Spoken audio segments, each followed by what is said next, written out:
All right, it's 3 o'clock. Welcome everyone. Let's give a couple of minutes for additional people to sign in here.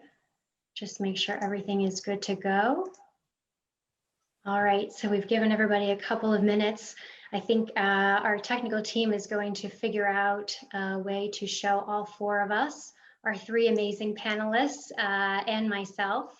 But I'll get started with some background and some intro, and hopefully we will have that figured out by then. There's always something technical that we have to deal with as much as we practice. So welcome. Thank you all for joining our discussion on building technology for the federal government. I'm Pam First, the AWIP DC Chapter head. This is our inaugural event, and I'm thrilled that we garnered so much attention around today's discussion. I know on LinkedIn a few days ago, it was a trending storyline. So the billion-dollar industry, as referenced in the title of today's event, includes a number of elements or aspects such as physical network infrastructure, internal applications for managing massive data sets, on and off-prem data storage, migration to cloud computing and infrastructure, and of course, artificial intelligence and machine learning, which not only has huge impacts for the government, but we're starting to see its impact in the healthcare industry and financial services, consumer goods, just to name a few. And so our conversation today is going to focus on the impact that all of this has on three aspects of designing and building technology for the government. And those are the public-private partnerships, security, and innovation. For those of you unfamiliar with AWIP, it stands for Advancing Women in Product. We're a 501c3 global nonprofit organization founded 3 years ago to tackle the pathway problem that many women and other underrepresented groups face in their careers in technology and engineering.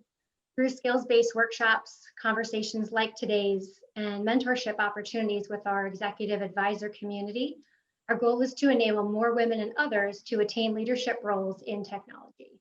The DC chapter will have a significant focus on the relationship between government agencies and the private sector and how people can find success on both sides.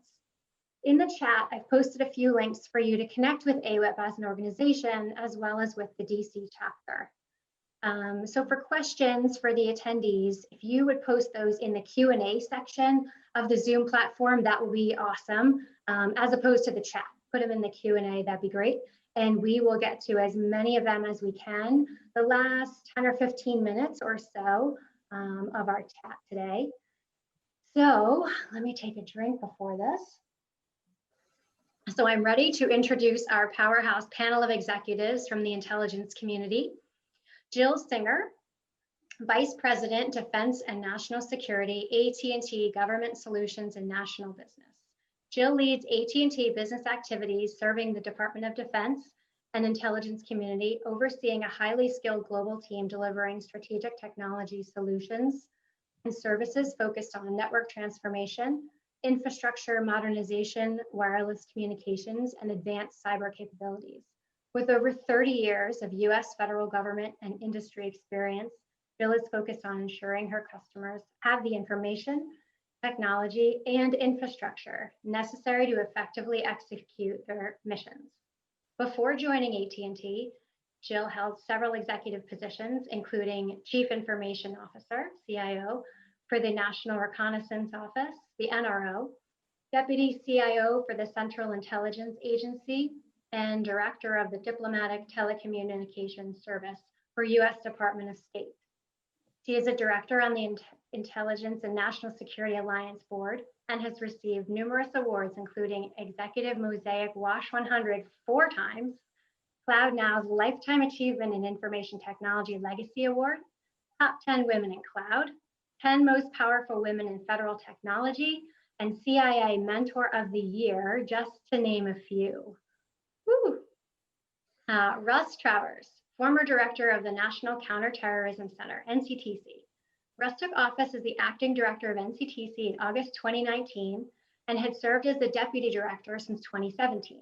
Before this, Russ served as senior counsel for the director, acting director of the Office of Data Strategy and Innovation, and was the chief data officer for both NCTC and ODNI, which is the Office of the Director of National Intelligence.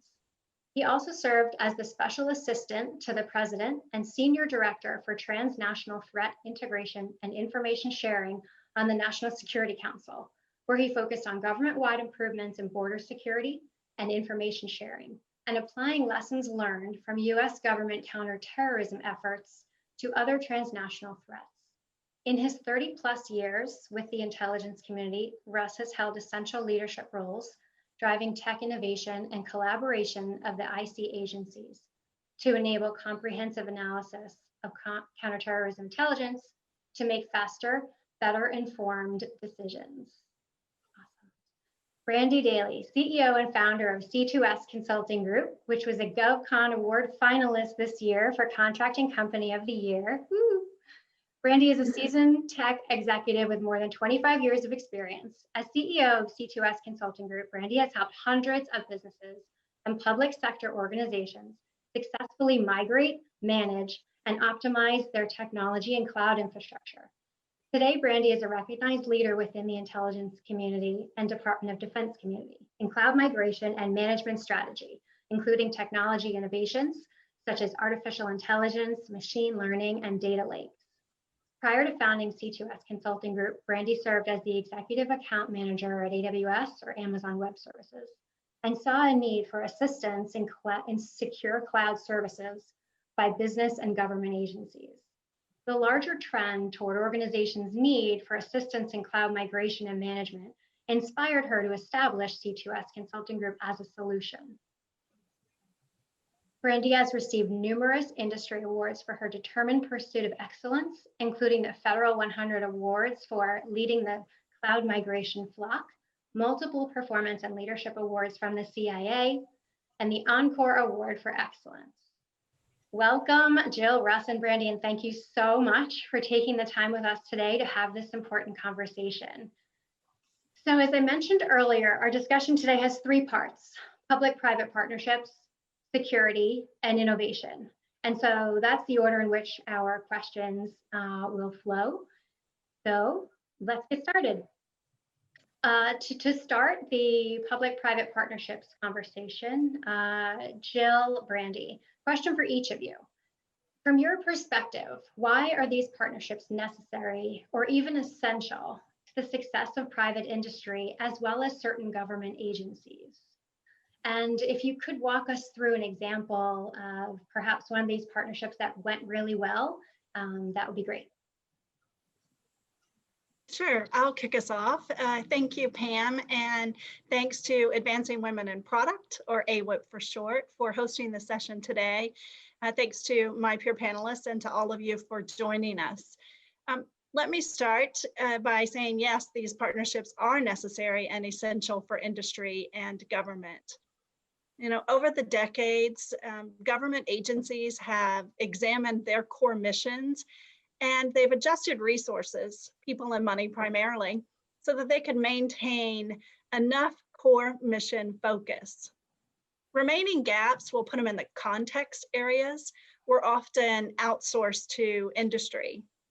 And the goal of this split between core and context was really to solidify government resources on the functions of priority for achieving the mission objectives. People, one of the scarcest resources for an agency, could then be aligned to work what was considered core for an organization.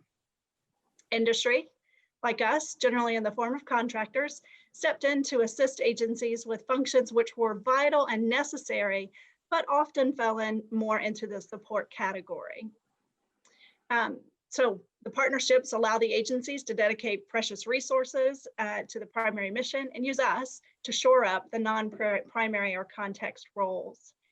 It also allows federal employees to focus on what is considered inherently government work that must be completed by government employees, while allowing the other functions to be provided by the partners. There are many successful examples where public and private partnerships have gone well. Let me cover one. NSA was really an early adopter of outsourced IT functions. Its initial endeavor, which I'm sure many of you on the call may remember, was called Groundbreaker, and it started actually in the very early 2000s. It was indeed groundbreaking. It even included government employees being migrated to the private sector. And the winning bidder of Groundbreaker took over a large responsibility for a wide range of IT functions. It's still in existence today. The latest iteration is called Greenway, and it is modeled in an as-a-service catalog-based consumption of enterprise IT functions that includes network, engineering deployment of the desktops, video, voice, and a wide range of IT functions. In this partnership, the government relies on the Greenway contractor partners, there are multiple partners, to deliver services against strict service level agreements. There are incentives and penalties for the work that industry does on behalf of the NSA. Why is this important for industry? I think of predominance is that the partnerships help ensure that we have a vital, viable, and healthy industrial base that is capable of responding to the government's needs and requirements on an ongoing basis. We especially need government support to guarantee that this industrial base is ready in non-normal times, which might be war or conflict or something else. And many industry players offer unique capabilities that are designed specifically for American advantage. And the public and private partnerships safeguard those unique capabilities, especially during unusual economic challenges. So I think that's an example of a public-private partnership that's gone well as some reasons why it's vital and important for the national security of the country. And I would just add on to that, everything that Jill said, I completely agree with. I think partnerships are absolutely necessary for success, but I think you're also seeing a huge transformation to the way the public and private partnerships have happened in the past. Typically, there was a contract that goes out and the contractor would win the award and they would go off to their offices and do the work, and then they would return with deliverables. And I think that that model has proved that the investment of success for both parties has to be there to make the program successful. And so I think going off and having contractors go and do the work at their offices and provide back deliverables is really transforming into something that I like to call integrated teams, which is the public-private partnership coming together into one team. Having people from both sides on that team to ensure success and really have that integrated team to ensure that partnership. You can't, I think you no longer can go off in a vacuum and really perform these contracts. And so I think that partnership is really evolving now into more of this combined team. And really quickly, I'll just talk about, success, and having that success really is emulated by having both the public and private investment in that success and in those teams, and the touch points that have to happen on almost a daily basis as to who exactly is on first, who's on second, who's delivering, and having deliverables, not just on the contractor side, but on the government side too. Really important, so that you have people on the government side that is their job on a daily basis as part of that program, and deliverables as part of that program. So again, it's an integrated team that I feel like is really transforming into this new public-private partnership. It's not a we, them, it's really an us now.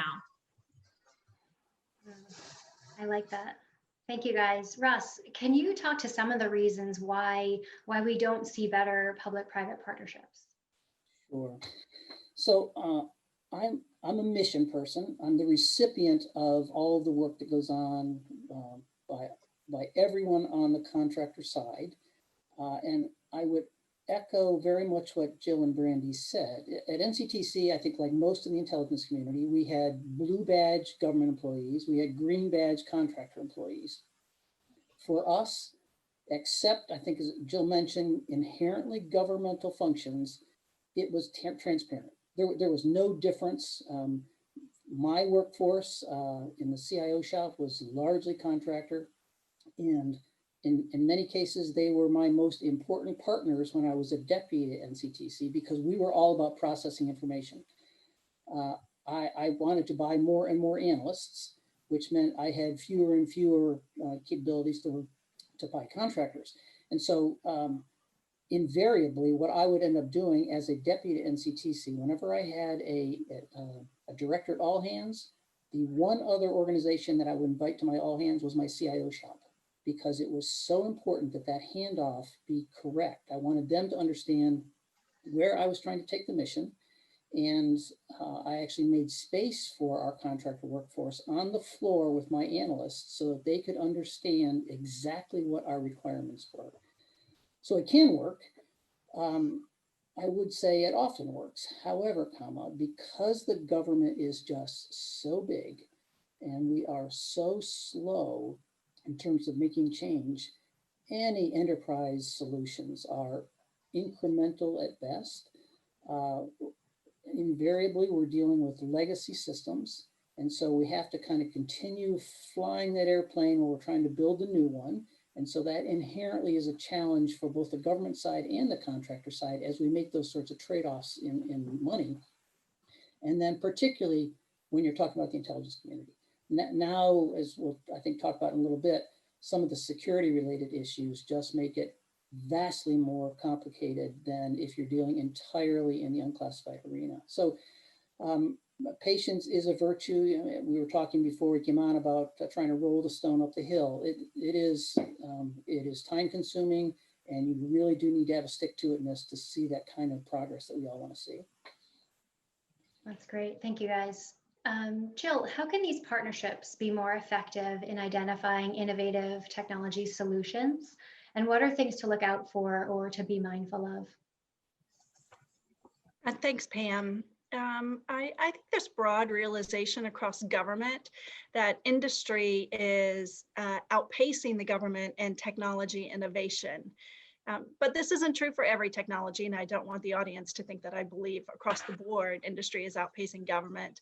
For those areas where there isn't enough commercial pool for a technology area, that does still require government research and funding to continue the advances.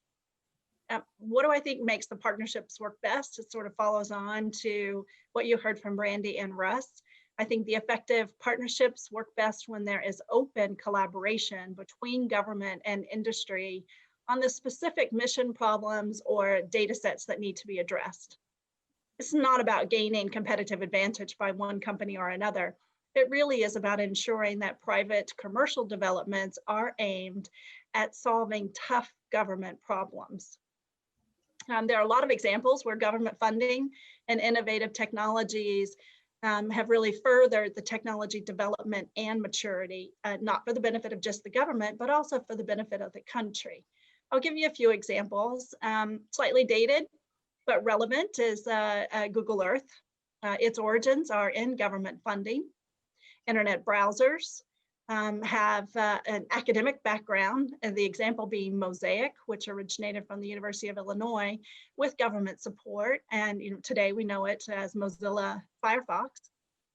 Many search and retrieval plus language translation tools can also trace their roots to government-sponsored research and development. When you think about the internet, not just ARPANET, but it is through a lot of private and public partnerships and funding that created all the things that we use every day in our lives. It's also somewhat uncommon for one company to have a lock on the one technology that is needed by the government. Usually it's a cluster of companies or academic institutions that are working in particular technology areas. And I would continue, I would encourage the government to continue funding those kinds of prototypes and trials with multiple companies using a bit of a bake-off approach. It doesn't have to be too terribly lengthy in time or too costly in funds to use bake-off style approaches to prove advances by individual companies.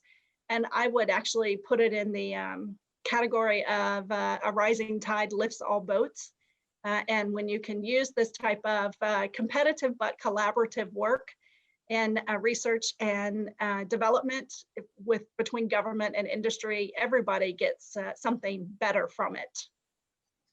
I also think watching the Department of Defense really use their other transactional authorities to include non-traditional companies in DoD solutions is a recent, current, ongoing example of improving partnerships.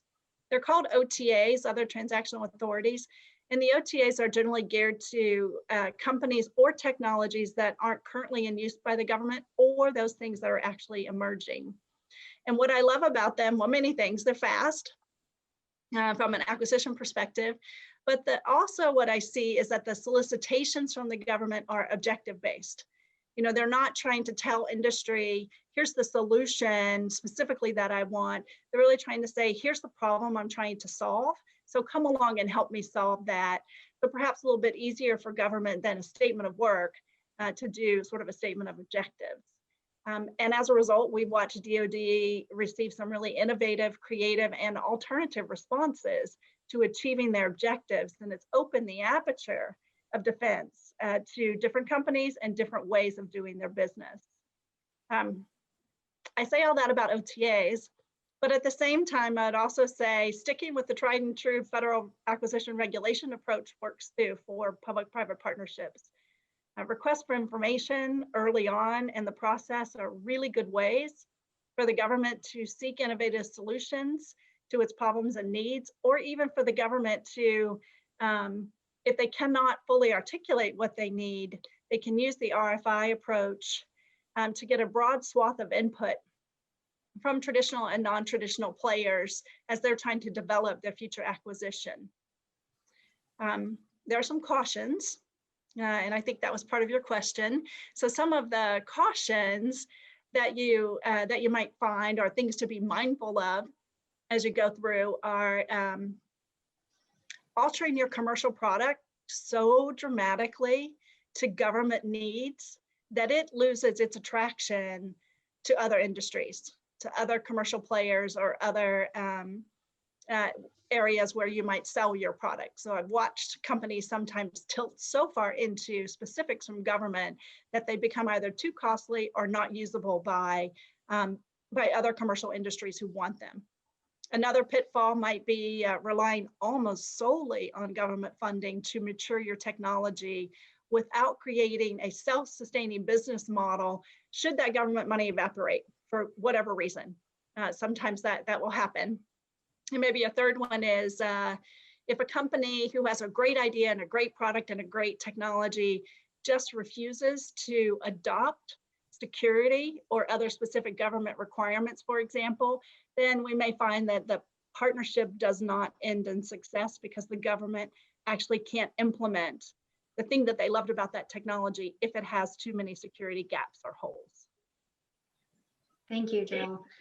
Russ, how can these partnerships be more effective in defining requirements for government? And what are some things we may have to look out for, be mindful of there? Yeah, I think the requirements process is almost inherently clunky. It's the point at which the government and industry come together. It's a challenge, I think, for both parties. I will say probably several times a year, I would have vendors come to see me as a senior at NCTC and tell me that if I just adopted their tool, all my problems would be solved. And over the last few years, they will try to wrap AI and ML into their presentation somehow. My impression has been that generally they didn't understand my mission. They certainly didn't understand my data challenges or the constraints under which I operated. Jill mentioned that the private sector is moving right along in technology and they can do things with data that I can't. And so this is a big deal that when they come and basically tell me they can do Cambridge Analytica sorts of things, I got to be really, really careful about what I do or don't adopt. And I was thinking about this last night. I can't remember over the last 10 or 15 years that I've been in a relatively senior position at NCTC that any one of those visits actually paid off with the adoption of a tool. And I think that's largely because the vendors hadn't really done their homework. I gave lots of speeches. My seniors gave lots of speeches in an open environment, laying out what our requirements were, what we needed to do. Here's how you think about what a terrorism analyst has to do. So we were telegraphing the kind of mission challenges we had, but I don't think they really got translated into vendor presentations. The flip side of that is the government often doesn't do a really good job of articulating our requirements. Part of that, I think, is understandable. When I took over as an early deputy at NCTC, and I had responsibility for all the advanced analytic techniques, sorts of things, that was before Facebook. It was before the iPhone. It was before any encrypted data. And so the mission changes, and it changes rapidly. And so our mission ability to look out 5 years and say, here's what I need to do is inherently challenging. So I think that just emphasizes the need for dialogue. What we started adopting at NCTC were industry days where people would come in, and my CIO would go out and say, we need this kind of a capability based on what our analysts are telling us. And we'd have vendors come in, and they would lay out the sorts of things they were thinking about. Our analysts were there, they could ask questions. It would be a good kind of a give and take. And even when we were sending out RFPs, we'd send out a draft ahead of time so that industry could say, you know, we don't quite understand this. It's a little too ambiguous. What do you mean? They could ask questions of us, which would allow us to hone the documentation better. So I think that there's no magic formula, but the more we can facilitate that kind of conversation between the government and industry, the better off we are. Thanks, Russ. Brandy, how can these partnerships be more effective in adapting and certifying the ecosystem of assets and controls associated with cloud computing? Yeah, so the ecosystem, is growing so rapidly, and I do a lot of talking about the ecosystem. And just to put it in perspective, I looked at the Amazon and Microsoft marketplace, which is where any company can go and actually put their products out there in the cloud ecosystem, whether it's AI, ML, data lakes, and people can use them, and they can spin them up in a matter of minutes, and they can actually try out the tools, right? Very different from what Russ is describing, where a person has to come to your office, do a demo, evaluate via requirements, and then determine how you would do a proof of concept, right? This you can actually spin up in a matter of minutes off of these marketplaces. Just the Amazon Marketplace, Microsoft Marketplace have over 7,000 companies that participate and over 15,000 products. And that tells you, cloud has not been around all that long, right? And it tells you how fast this industry and this ecosystem is growing. For any of you who have seen the new Netflix documentary Social Experiment, where it talks about how a lot of the apps on your phone are actually influencing you without you even knowing, right? And what does that influence look like? We have to be mindful of what things are good and great about the technology that we're bringing into the ecosystem, and what things might affect us and be not so great, right? And so I want to really just resonate with the fact that this ecosystem is so large, but also really intangible. If you think about the manufacturing revolution, for example, manufacturing revolution, you could see and feel and know exactly what was coming out of those mills as manufacturing, and what was changing and how things were changing, right?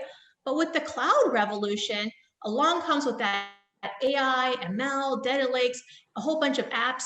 It's really intangible. You can't see a lot of what is affecting our everyday lives. There's apps that you can get now that you can brush your teeth, and it tells you when you've sufficiently brushed your teeth, right? You can get apps that drive your car, self-driving cars. There's a lot of, almost all farmers actually now use apps to do self-driving tractors. But in the intelligence community, one of the biggest things I see in the ecosystem is the fact that, Internet of Things, which is so large in the cloud, in the ecosystem, NRO and satellites and sensors and military who are deployed had sensors, which are really the Internet of Things, long before Internet of Things actually was part of our cloud ecosystem. So in a lot of ways, government actually has influenced our ecosystem that we see today. And so it is evolving, it is changing. And I think we need to make an effort to kind of marry the cloud and what we see commercially in that ecosystem. The government has and has been doing for a long time.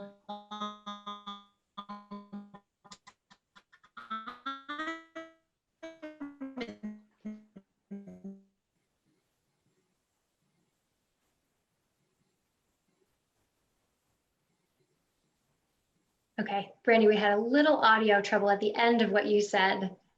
Oops. I Sorry think we're about okay that. now. No, all good. Thank you so much. So now we're on to the security portion of our conversation. So Russ, to the extent that you can, help the audience understand the nature and extent of security considerations that must be addressed when building technology suitable for federal government use. I wish I had good news here. I think this is going to do nothing but get more complicated for a whole bunch of reasons. Some of it goes back to WikiLeaks and Snowden. I ran the interagency task force at the White House 10 years ago. When the government got caught short, because we frankly didn't even think that an entire State Department database might be leaked over a Defense Department network. It became a far more consequential problem after Snowden. And what we have seen now over the last 10 years is an explosion of special access programs. And so the balance that was really oriented after 9/11 towards kind of a need to share has moved in the direction of how do we protect sensitive information, I think for all perfectly good reasons. But that's a difficult balance to achieve, and it does make it harder, I think, for both the government and for industry as we try to figure out how we're going to process electrons. The second reason it's harder is just the nature of the security challenges. I did counterterrorism, but the same would hold for counterintelligence, for counter-transnational organized crime, for cyber. And even when we get into talking about great power sorts of things, one of the principal concerns about Russia was election interference. Here again, a problem that straddles foreign and domestic. Same with China and IPR violations. So you're now talking about the need to commingle sensitive foreign and domestic data. And here again, I think that the technology has vastly outpaced both policy and law and security policy as we think through these problems. And then the last issue that complicates it is really open source, which is, I think, increasingly important to the intelligence community. It's also a complete Wild West. Departments and agencies don't know how far they can or can't go with open source data. I think, again, this is an example where the private sector can do things that the government probably can't. The Supreme Court has weighed in on some of these issues, but really since Carpenter, there hasn't been a significant case. I think there will have to be. So security writ large, whether it's extraordinarily sensitive foreign data or US persons data, the mix is getting more and more complicated. And as a result, people want to fall back on bumper stickers. I get that. Sort of, we need to balance security and privacy. Okay, we need to tag the people, tag the data. Those sorts of topic sentences don't help very much. We have to be down at the electron level, thinking through who can have what data, what can they do with it, how can they hang on, how long can they hold on to it, and then with whom can they share it. And all of this in turn has kind of second and third order effects, because the more sensitive the data, that may implicate the need for polygraphs for some of our industrial partners. That can be a challenge when a government is way behind processing security clearances anyway. Well, there's some good news. I think certainly at NCTC, before I left, we were experimenting with basically using fake data and allowing the industry partners to do unclassified development. I think that's going to be the wave of the future for us. We certainly, we made a virtue of necessity after COVID, because so many people couldn't come in. So they were basically able to do that. So there are some, I think, potential good things on the horizon, but nevertheless, it feels to me like the nature of the problem sets, straddling foreign domestic, increasing sensitivity of data, means that this problem is going to have additional complexities for both the government and our private sector partners. Thanks, Russ. Jill, tell us about the authority to operate process for a new product that is currently public, say an AWS or a Microsoft product that must be adapted for government use. What are the gates and hurdles to get through and timelines required to qualify that product within the government? I appreciated Russ's comments, and it I may assist with my opening response on this. It's hard and it takes time. That's really sort of the bottom line about getting any product adapted for government use, and also fair to describe the gates and hurdles as the gates and hurdles are high and it takes a lot to jump them.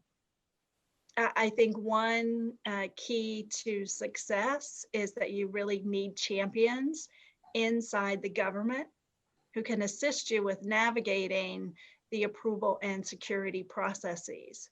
And I don't mean someone who's just interested in buying your technology or buying your product, but really focus on the word champion. Someone who will, from the inside, advocate, sponsor, and support you getting through the approval processes and the security processes. Some of the gates are well known, but not necessarily quick or inexpensive. And depending on what you have to offer, you do need to navigate through the government certifications like FedRAMP, the Federal Risk and Authorization Management Program, or NIAP, Common Criteria, that's the National Information Assurance Partnership, FIPS 140, the Federal Information Processing Standard, and so forth and so on. There's just a long list of acronyms to go through that actually, depending on what you want to do, getting those certifications of your product is inherent in order for you to be successful, which means money on the part of the company and time on the part of the company to adjust and prove that their product can meet some of these more national level standards. So let's assume you've got that licked. Then various departments and agency-based security processes also have to be considered. And it's not a one size fits all. You can hear about RMF, the Risk Management Framework, or ICD 503, Intelligence Community Directive on Security, or the former DIACAP, or any of those things, but you shouldn't approach it as, oh, I know RMF, and so what I know about RMF is going to work at agency A, B, C, and D, or department X, Y, and Z. They all have slight nuances and tailoring that they have done. And so each is a variation of the other, and that actually could cause some rework or even some new security controls to be levied on you that you then have to navigate through. So again, let's assume you got that figured out. Well, hey, there's still another hurdle. And there are often many internal agency boards, control gates, and processes that you'll have to get through. I think it's important from a mindset perspective to recognize that these aren't, this is not like climbing Mount Everest one step at a time and maybe finally you'll get to the top. It really is meant to mitigate risk, as Russ described, mitigate the risk to the mission, to the enterprise, to its data, to its assets, to its people, to its infrastructure base, to everything. So they really, are designed not to break something unintentionally when you put a new technology into place. So as I said, it's hard and it takes time. I think you really have to sort of use a crawl, walk, run type approach and maybe focus on prototypes because the prototypes will often have less rigor for the tests and the trials because it's not intended to be an enterprise-wide deployment. Pilots need a little bit more because they are going to a broader audience than a prototype. and enterprise deployments just need a lot. So pack your patience and find your champions. Thanks, Jill. Brandy, to the extent that you can, help us understand the security considerations and processes involved with the migration of government agencies to the cloud. Yeah, so I couldn't agree more with Jill's comment about having a sponsor and having a government leadership to help walk you through the process. But I have good news in that I think the cloud has actually introduced a way for us to get through the ATO process easier and hopefully start to revolutionize the way we do control gates and ATO. And the reason I say that is because when we have done ATO in the past and control gates, we had a very defined set of infrastructure. And that infrastructure that we relied on was consistent through pretty much the entire time that we're going through this process and into deployment. With cloud, that's not the case anymore. Cloud changes in a matter of minutes, in a matter of seconds sometimes, right? And so our ATO is only as good as the time that we actually get that paperwork, because our cloud environment could change that next second, right? So having a more continuous security and continuous rigor and automation around security is going to be what's needed and built into the applications themselves. So I know one of the things we really encourage and emphasize a lot is having scripting that happens as part of your continuous ANA and your continuous ATO, because it's not a point in time anymore as to I've authorized and my environment is good and this is what it is going forward. It changes, the ecosystem changes, the software changes, the applications change, because again, that infrastructure is constantly being dynamic to expand and grow or condense based upon customer need. So you have to have a way to address the new changes in the environment and innovation, and cloud is hopefully going to allow us to maybe help minimize some of those times as we continue to mature in the ATO process, control gate process. Not to say they're going to go away. I think they absolutely will be there, but companies and or programs are going to have to find a way to have this continuous ATO on a regular basis, that they have a check-in and documentation of how their environment's changing in more of an automated way. Thanks, Brandy. That was fantastic, guys. That wraps up the first two portions. So the last section we're going to be discussing is around innovation. And so Russ, the rapid increase in data collection has driven AI and ML capabilities, as well as data analytics tools to help streamline and create efficiencies in data management. Where can the IC be more efficient from an IT architecture perspective, and how can the private sector help create products that are easily adaptable for IC integration? So I would suggest that everyone on this link make sure that they've read the National Security Commission on AI/ML that Eric Schmidt did last year. It's a massive document, but it certainly resonated with me. He talked about the problems of unlabeled, untagged data, data being in silos, data going on the cutting room floor, and lack of access to data. That is exactly my experience over the course of the better part of 2 decades at NCTC. And I do worry a little bit that we are a bit over our skis in terms of over-promising and potentially under-delivering. At least in the case of counterterrorism, it's all about data, individuals, and networks. And we are largely drawing our information and knowledge from unstructured data. And unfortunately, all that unstructured data is unstructured in different ways. So that a DIA report looks different than an FBI report, looks different than a DHS report, looks different than a CI report, et cetera, et cetera. And so we make it really hard for the computers to help the analysts. So while I am absolutely of the view that AI/ML is an imperative, it's not a nice to have, it's an imperative. I think right now we're on a scale of 1 to 10, maybe a 1 or a 2. We are, I think, not even close to being able to make use And this is not on the private sector side. This is on the government side. We have got to standardize, and matters are made worse. While I'm also a huge fan of the cloud, the reality is we are replicating silos in the cloud right now.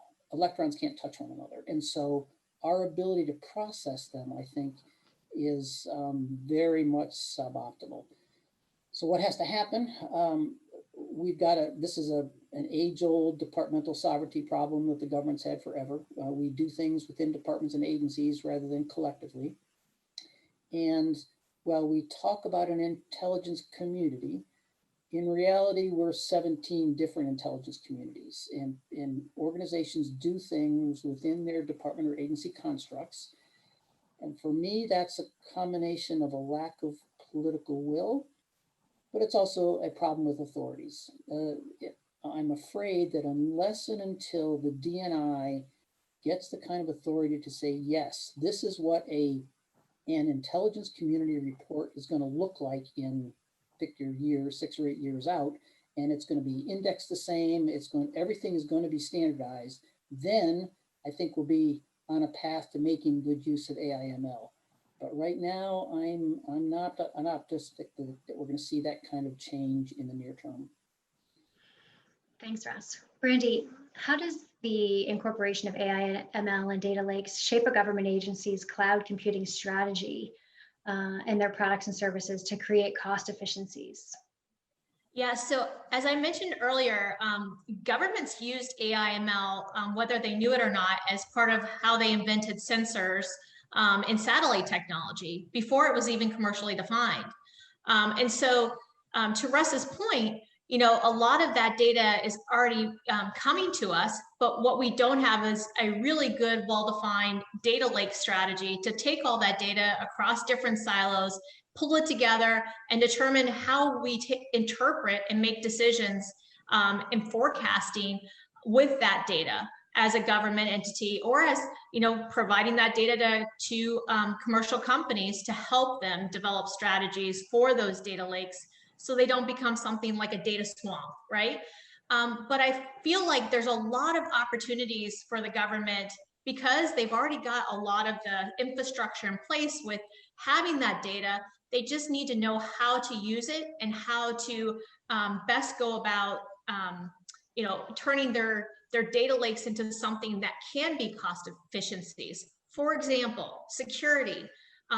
There's object recognition and facial recognition. There's absolutely ways that the security cameras can feed, you know, monitor data by an AI and not a human. I absolutely think that that's an area that can be probably a quick win for the intelligence community. In the mapping and intelligence, we're using artificial intelligence to interpret thousands of data points that give real-time intelligence and prediction today. And like Jill mentioned earlier, a lot of this was founded on things like Google Earth. You've seen a lot of things out there like drones and unmanned space flights and satellites, especially with Amazon now going to be able to drop boxes at your door. Militaries all over the world are already using these successful drone programs, and they're going to continue to progress this to space and satellites. And last but not least, but military personnel have IoT sensors for decades as part of what's a part of their pack that they wear on foot. And it tracks things like, you know, where they're at, as far as like their health, and does a lot of sensors based upon they're in their field and reports back to the offices. State and local governments use IoT applications for flow monitoring, water reservoir levels, infrastructure, etc. There's a lot of examples, I believe, of AI/ML where the government's doing a lot of really great things, but I think there's absolutely a lot of areas that we can continue to grow and mature to create cost efficiencies for the government. Thanks, Brandy. So we'll have one more question for Jill on the panel, and then we are going to turn it over to the audience, who we've got a whole bunch of questions in the queue so far. So Jill, to the extent that you can, tell us about some of the lessons learned or best practices in terms of innovation during your work on AT&T's 5G. Thank you. So we can talk about 5G as, in addition to AI and ML, one of those newer technologies. And every new technology requires persistent education on the benefits and the risks of the technology. And we certainly see that with 5G. It is no exception. There are lots of articles out there that you can get your hands on that say it's the next best thing to sliced bread, or it's the riskiest thing we've ever tried to tackle. I would say some of the best practices that we're using is we are internally at AT&T developing partnerships with across the teams that are part of the building and the deploying of 5G to assist us in government applications of 5G. We're learning the features of 5G, and we're also learning how those features will intersect with what we know of government needs. An example, not surprisingly, since we spent a lot of time on security today, is the improved security features that are inherent in 5G. And will those improved security features materialize sufficiently in a government application of 5G? And will the government view those enhanced security features as sufficient to meet their requirements and their needs? Much as I said before, you got to find a government customer that's willing to work with you on prototypes and use cases and even requirements development, because it is a new technology. Sure, you could say it's just another one of those Gs. We had 2G, 3G, 4G, now here comes 5G. There's a lot different in 5G, and it's far more capable and powerful than what we've seen before. And so you want to have updated use cases from the government that can truly exploit the features and the benefits of 5G. Earlier, I mentioned that I thought Department of Defense had really stepped forward with the other transactional authorities, and they are using those with 5G. There are a bunch of requests for prototype proposals. So it's not even an RFP, it's an RPP, request for prototype proposals. And they're an excellent example where OSD is defining the use cases. AT&T and others are working to build out test beds for 5G, network enhancements, so specific enhancements to a 5G network to respond to DoD needs, as well as applications so that the Department of Defense can determine, will 5G and its ecosystem respond to the use cases and meet their needs? So it's another sort of refine, iterate, improve approach. Brandy mentioned some of the areas of work that apply to what we're trying to do with 5G, which is augmented and virtual reality integration for the future adaptive soldier. With their vests that they wear, putting in 5G into the AR, VR goggles. And obviously the beginnings will be for exercise scenarios to see, does 5G on the helmet of a soldier bring the amount of bandwidth and capacity that they need to really absorb massive amounts of data and information about the environment around them so that they could make wartime, real-time decisions. We're also, looking at 5G for smart warehousing and logistics. This would bring forth a lot of the IoT that we've talked about today, and using more advanced sensors on the ground to facilitate support functions in the military. Also, ship-to-pier connectivity. I don't know, when a big naval ship comes into port, there's like this big pipe that goes up and connects to the ship.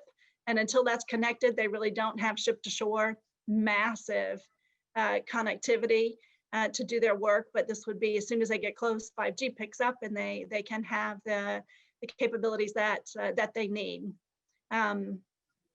All of the prototypes that we're working on and that others in industry are working on have an element of security in them. As I mentioned earlier, we've got to sort of test it and prove it and confirm that the security features in 5G are safe enough for use by even just unclassified but sensitive data, and then work our way up to higher classifications of information. Thanks, Jill. Happy to hear about 5G. Let me just try to get to one question from the audience. So this is really, and any of you can answer this. From a government contract award perspective, do any of you know about the advantages the government provides to minority or female-owned businesses? Yeah, I don't mind covering that because we are a women-owned business, women-owned company. So the intelligence community doesn't have a benefit per se because there's not small business program offices for the most part. NGA is an exception. They actually do have a small business program office, but some of the others do not. But what I would say is there is a small business program office for GSA, and you can actually get a GSA schedule as a small business owner, a women-owned small business. And that allows you to actually bid on contracts that you're not competing with the largest, you're only competing against other small businesses like yourself. Because most DoD agencies have a small business requirement, you will find a lot of small business requests out there for various agencies to satisfy their small business requirements in this in the area of cloud, AI, ML, etc. I would highly encourage them to look at the GSA schedule. Awesome, thank you. I think we've got time for one more. Again, I'll throw this out to each of you or to whoever wants to answer. What types of roles are most important right now for you as you look to grow your teams to meet the technological demands of the future?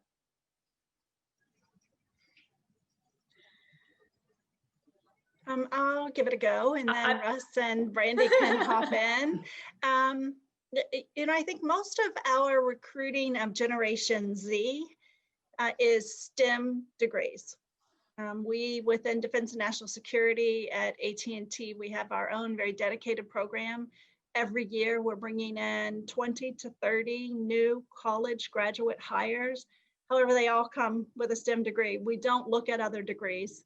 And that can be math, engineering, computer science. It's a broad range of technical degrees that we're looking for. Some of the roles that are hard to fill for us, I would say, include information system security engineers. They include system administrators with full clearance, as well as even just, network engineers and software developers. And part of, I think, our challenges, and Brandy may have it as well, is that we're really looking for people who are highly skilled, highly qualified, highly cleared. And if we could drop the clearance off of that, we might have more success. But the clearance pool right now is not as big as the need for jobs. Over to you, Brandy or Russ. Yeah, I would say the number one thing we look for is problem solvers. So people who can think outside the box and can understand how to solve problems, because school learning is very textbook and memorization, and we really, especially because we're facing challenges for the first time, and a lot of our customers are calling us to say, hey, we've never done this before, how do we do it? We need people who can say, all right, I haven't done it, but I can figure it out and I can tackle it, right? And so looking for various skill sets. So I know you have STEM, we hire a lot of STEM folks, but we also hire a lot of other backgrounds and technology, because we really want people who are thinkers and really get excited about the new technology and want to solve those problems that are facing us for the first time. So I think to Jill's point, getting a clearance on top of that is fantastic, but I think problem solvers is really the key thing we look for. And on the mission side, it's overwhelmingly data scientists. Gartner said that the United States is 77,000 data scientists short right now. And unfortunately, the government can't pay what the private sector can pay. So this is a big deal for every one of the intelligence community organizations. Wow. Jill, Russ, Brandy, thank you so much for taking the time today to share your insights into what it takes to successfully build technology for the government. And thank you to everyone who attended. It was a pleasure to share this hour with you, and I hope you leave this conversation with a few tangible takeaways for advancing your career. In the chat, I've posted a link to the DC community on the Mobilize platform. Membership right now is free, And if you'd like to connect with us, please feel free to put your email in the chat or contact me or any other link there that's posted. Again, thanks so much. I hope everyone has a great rest of their evening. Thanks again for joining the discussion, and we look forward to having you at the next one. Bye, everyone. Bye.